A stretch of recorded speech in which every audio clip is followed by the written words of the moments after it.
वो तब बनती है जब वो बैटल टेस्टेड हो जाते हैं। कोई भी हथियार कितना भी अच्छा हो, उसकी वैल्यू नहीं बढ़ती है, तब बढ़ती है जब आप लोगों को ये दिखा देते हैं कि हाँ साहब ये लड़ाई में सिद्ध हुआ है, हथियार लड़ाई में इस्तेमाल हुआ। अचानक जो हम, जब से मैं आर्मी में गया था तब से मैं आकाश मिसाइल सुन रहा हूं। आज की तारीख में दुनिया ऐसी हो गई कि हमें भी चाहिए आकाश, हमें भी दिखाइए। ये आकाश एनजी क्या है, न्यू जनरेशन, जरा इसके बारे में बताइए। ये इंद्रजाल क्या है, इसके बारे में बताइए। अच्छा सुनिए, हमें इसके बारे में ये बताइए कि जो ब्रह्मोस आप लोग बनाते हैं उसकी कैपेबिलिटीज क्या है। We want to buy it. कोई पिनाका की बात कर रहा है, तो ये क्यों हो रही है? ऑपरेशन सिंदूर की वजह से भारतीय गुड्स का, जो भारतीय डिफेंस गुड्स हैं या मटेरियल्स हैं, उनका जो मार्केट एक्सप्लोड करा है, ये बढ़ा नहीं है मार्केट, ये एक्सप्लोड करा है लगभग। इसमें बहुत ज्यादा एक्सपेंशन हुआ है इन टर्म्स ऑफ इंटरेस्ट, और मुझे ऐसा लगता है कि दुनिया भर अब भारत के जो हथियार हैं उनको खरीदने की कोशिश भी करेगी, चाहती भी है खरीदना। और बड़े बड़े देशों ने हमसे रिक्वेस्ट करी कि जरा बताइए साहब, ये खासतौर से आकाश सिस्टम का मैं नाम लेना चाहता हूं। आकाश के बारे में बड़ी डिमांड है कि साहब इसके बारे में जरा बताइए, हम जानना चाहते हैं कि कैसा सिस्टम है, ये कैसा प्लेटफॉर्म है। तो ये आपने सुना मेजर गौरव आर्या को, लेकिन शैलेंद्र सर, भारत ने अपने हथियारों यानी कि मेड इन इंडिया हथियार जो है उसको सिर्फ जाकर प्रदर्शनी में लगाकर नहीं दिखाया है। भारत ने युद्ध के मैदान में और बैटल फील्ड पर दिखाया है कि देखिए हमारे हथियार क्या हैं, और दुनिया ने देखा और पाकिस्तान ने तो भुगता है। हमने अपने हथियारों की कभी भी कहीं भी नुमाइश नहीं करी है। वैसे मैं आपको अथॉरिटी से बता दूं, हमने कहीं कोशिश नहीं करी कि ब्रह्मोस हम बेचना चाहते हैं, आप आइए हर जाकर एग्जीबिशन में अपने वो डंडे को लगाइए या ना लगाइए, जैसा कि यूएस करता है, चाइना करता है, सभी लोग करते हैं। मैं कह रहा हूं आज की तारीख में आकाश की जो वैल्यू है, आकाश तीर की जो वैल्यू है, उसकी वैल्यू सोचिए। मैं तो कह रहा हूं आप ये ओसा और ये सब जो हमारे पुराने वाले हैं, जो L-70 वाली जो गन्स है, इनकी वैल्यू बढ़ गई है। और सबसे बड़ी वैल्यू पता है किसकी बढ़ी है इस पूरे कॉन्फ्लिक्ट के अंदर? मेरे एयर डिफेंस के गनर्स की वैल्यू बढ़ गई। आजकल आप मानेंगे नहीं, एक एक बंदा 20-20 दिन की छुट्टी मांग रहा है कि मुझे सर शादी पे लड़कियां देखनी है। बोले यार एक लड़की देखकर आ जा। बोले नहीं सर 20-22 आई हुई है। नहीं, आप सोचिए, वैल्यू की बात चल रही है इस समय। उस गन के पीछे का जो बंदा है ना, उसकी वैल्यू कम मत समझिएगा। ऐसा मैं कभी नहीं कहूंगा कि चाइना का सब कुछ बेकार है, हो सकता है अच्छा हो, हमें नहीं पता, लेकिन आपके वॉर में टेस्ट होते समय वो फेल हो गया। और वो फेल इसलिए भी हो सकता है, it is always the man behind the machine, जो उसको चला रहा है। वो देखे मेरी रेजिमेंट ने क्या किया है, हमने 4 इंसास राइफल को इकट्ठे लगा रखा है एक उसके ऊपर, और हम उससे फायर कर रहे हैं। भाई साहब हमारे रेजिमेंट ने एक ड्रोन गिरा दिया। जी, कितनी बड़ी बात है। पीके सर, ये तो भारत बिना नुमाइश के, यानी कि हम कहीं भी नुमाइश नहीं करते हैं कि देखो हमारे पास क्या है, हमने क्या बनाया है। भारत ने इस बार दिखाया है और दुनिया ने देखा है कि पाकिस्तान में क्या हुआ है। लेकिन बाजार खराब किसका हुआ है, सबसे ज्यादा नुकसान किसका हुआ है? देखिए, शहर ने बहुत अच्छी बात बताई कि man behind the machine is most important person. अगर आपके अंदर कौशल नहीं है तो रण कौशल कैसे दिखेगा? उसमें तो आगे पाकिस्तानी आर्मी में जो लोग हैं, जो स्टाफ करते हैं, जो मशीन्स को चलाते हैं। लेकिन एक ज़रूर बात है विद्या, जो आपने बताई कि इस बार मुकाबला पाकिस्तान और हिंदुस्तान का नहीं था, भारत का नहीं था। ये मुकाबला था भारत के अस्त्र शस्त्र का और चीनी अस्त्र शस्त्र का। ये बैटल फील्ड बन गया था, टेस्ट ग्राउंड बन गया था चाइना के लिए भी, और उन्होंने भी सबक सीखा है।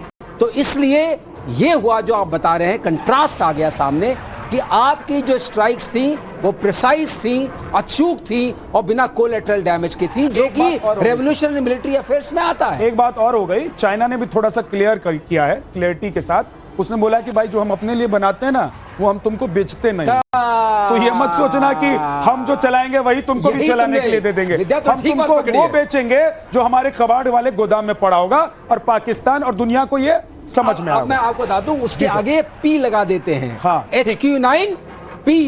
एक और बड़ी खबर, पाकिस्तान के झूठ पर भारत की स्ट्राइक। शहबाज के प्लेन गिराने वाले दावे पर CDS बोले हैं हमारे। 6 प्लेन के गिराने के दावे को उन्होंने बिल्कुल गलत बताया, खारिज कर दिया। सुनिए। Pakistan claims 6 Indian jets were downed. Is it correct? Bharat ने जब हमला किया तो पाकिस्तान से एक एक तस्वीर आ रही थी, आप लोग देख रहे होंगे, सर लोग बता भी रहे थे, हम लोग तो आपको जानकारी भी और तस्वीर दिखा भी रहे थे।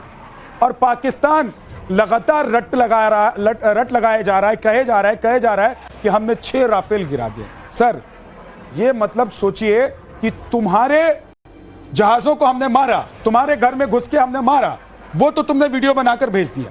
और तुम ये वीडियो बनाकर नहीं भेज पाए, वहां तुम्हारा कैमरा और तुम्हारे लोगों का कैमरा या तुम्हारे आम लोगों का कैमरा या मोबाइल बंद हो गया, जहां भारत के राफेल को तुमने गिराया। शाहबाज शरीफ की सबसे बड़ी जो झूठ की आदत जो है ना, वो पकड़ी गई उनके अपने ISPR द्वारा।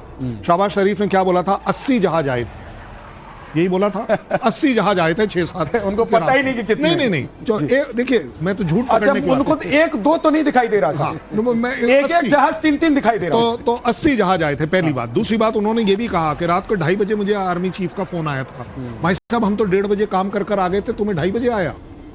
आप सोचिए, हमने तो 1 से लेकर 1:30 के बीच में काम किया था, आपको 2:30 बजे फोन आया, क्योंकि आप उससे पहले जिंदा ही नहीं थे या सो रहे थे, पता नहीं क्या कर रहे थे, वो नहीं। अब ज्यादा बड़ी बात है कि 6 जहाज गिरे या नहीं गिरे। भाई साहब, आप अपने 11 की बात करिए, 6 तो छोड़ दीजिए। आपके 11 एयरफील्ड यूजलेस हो गए, आप उसकी बात करिए। आपका वो जो किराना स्टोर, ओ नहीं सॉरी, मेरा किराना हिल बोलते हैं ना वो लोग, हाँ, तो किराना हिल जो है, आप उसकी बात करिए। क्यों आप इसमें पैनिक में हो? और अगर इतनी बड़ी जीत है तो अल्लाह अल्लाह करते हुए ऐसे क्यों आए? सर पीके सर, मैं तो एक बात ये भी कह रहा हूं कि अगर 6 राफेल आपने मार गिराए हैं, तो एक तो आपके पास कोई सबूत है तो दिखा दीजिए, पूरी दुनिया देख रही है। एक का नहीं है। दूसरी बात मैं ये कह रहा हूं, जो सर शैलेंद्र सर कह रहे हैं कि 2:30 बजे उनको फोन आया, वो ये कह रहे हैं, तो फोन आया होगा, आसिम मुनी ने कहा होगा कि भाई हमको तबाह कर दिया, हमारे सारे आतंकी मिटा दिए इन्होंने, अब हम क्या करें, कहां रोएं, अमेरिका को फोन लगाएं, चीन को फोन लगाएं कि टर्की को फोन लगाएं, भैया जल्दी बताइए, ऐसा कहा होगा मुझे लगता है फोन पे कुछ। बिल्कुल आप ठीक कह रहे हैं, हास्यास्पद है।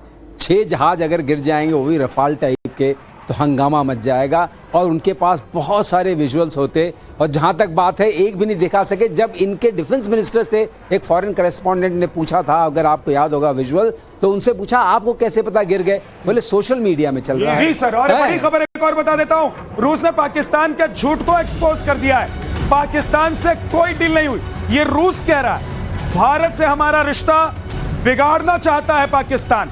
कहा कि भाई तुम अपना काम करो, हमारा संबंध अच्छा है, हमारे बीच में पड़ोगे तो पूछे जाओगे। अभी कूटे गए हो, घर में घुस घुस कर मारा है, अब पूछ देंगे तो। देखिए, ऐसा भिखारी के साथ कौन संबंध करना, विच ट्रेड डील? पैसा आप लोन पे लाते हो, अभी उस लोन के पैसे से ब्याज चुकाना है, फिर और पैसा आएगा, फिर और ब्याज चुकाना है। इस चक्कर में कौन फंसेगा? इनसे डील कौन करेगा? पहली तो भिखारीपन है।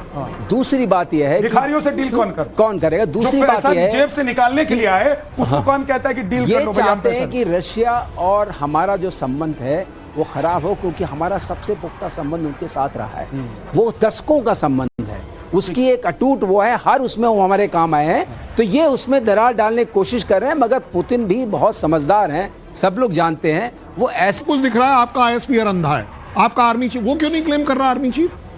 क्या हाँ जी हम लोगों ने कुछ किया है? उसको तो फील्ड मार्शल बना दिया ना, तो बात वही की तो वही उसको बोला कि बेटा तुम फील्ड मार्शल बन के रहो और हम जो कहें उसको सुनो, कुछ बोलना नहीं। ज्यादा बड़ी बात एक और बड़ी एक और बड़ी खबर बता देता हूं सर जरा।